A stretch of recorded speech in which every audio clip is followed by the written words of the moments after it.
But anyway, that's neither here nor there, because God put us in the perfect place at the perfect time for our family.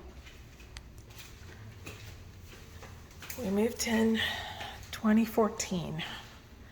My mom was with us, and she was living in this room.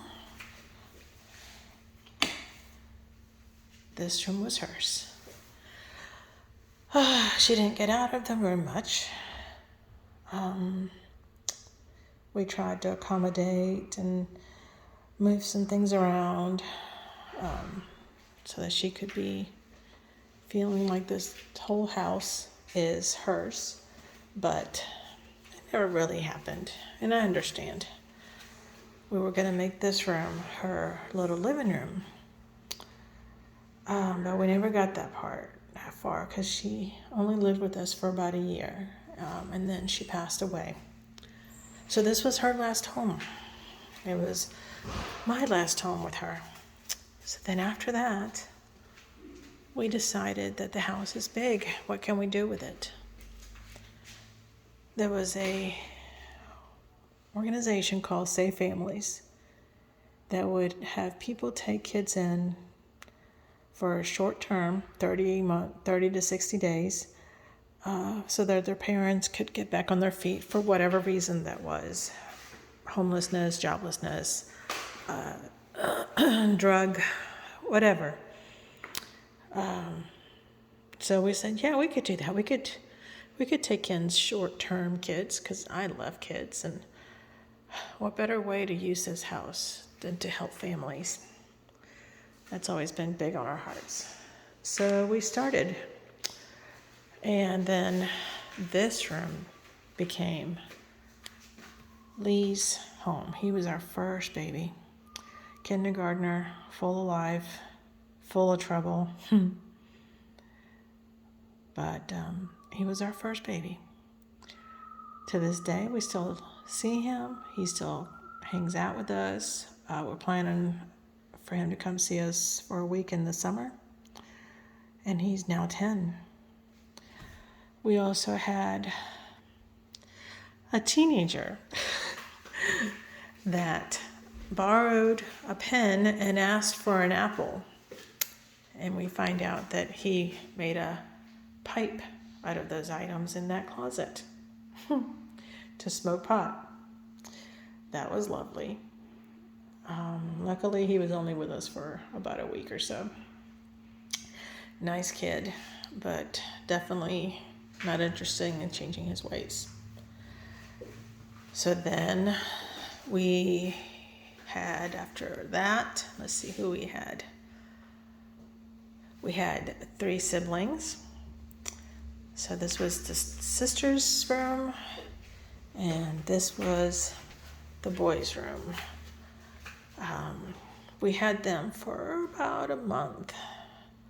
Their mom needed to get a job. She needed to get a place to live. And so she did. And then we still stayed connected with them. They've come to our house here to do pumpkin carving. We've done Easter stuff. Haven't seen them in a while, but I stay in touch with them.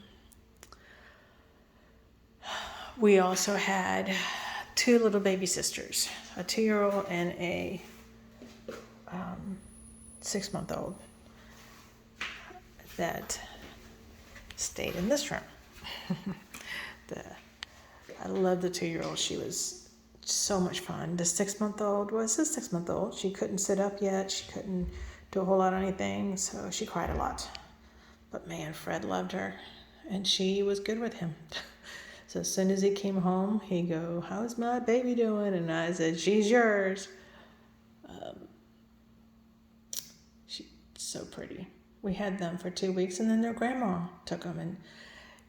And probably about every 10 months or so, I get a picture from her still. She sends me a picture of the girls to see how they're doing, which is sweet. Then we had a baby, 2-week-old baby. I only had him for a weekend, but he was so, so sweet. And I know that he smiled at me before he left. I cried when he went back with a DCF worker. But it was sweet while I had him. And then last but not least, my J kids came. They were only supposed to be with us for a short term because that was the plan, that was the deal. But they didn't. They came and they stayed. And that was God's plan. That was God's plan. One of the kids asked me if my mom was still alive, would she like the house that we're living in now? And I said, well, if my mom was still alive, we wouldn't be in that house. We wouldn't be moving. And we definitely wouldn't have the kids. So God's timing is perfect. We took this room. It was the girls. We made it girly girl. Loved it. The boys wanted this color, to Fred's chagrin, because he did not like this color. But it was the boys' room, and we wanted them to feel ownership.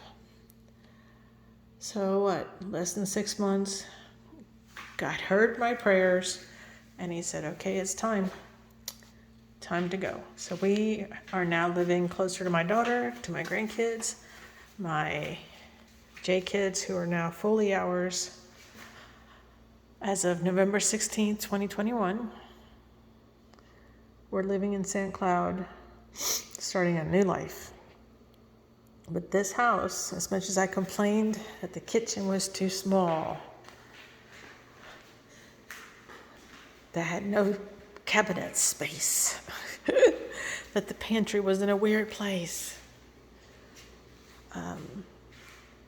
this was a great home, a place where God taught me many, many lessons.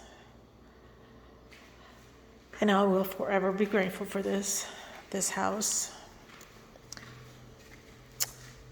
My kids lived in this pool. They lived in this pool. We don't have a pool now, and I really miss this pool. It was a fun time for them. So I thank God for this home. Even though when I first moved in, I did not. I was upset. I was resentful. And I thought it was not fair. But God, he knows so much better than me. And this was the home for us. So I'm excited to see what God is going to do with the new home we have. For now, thank you for this home, and goodbye.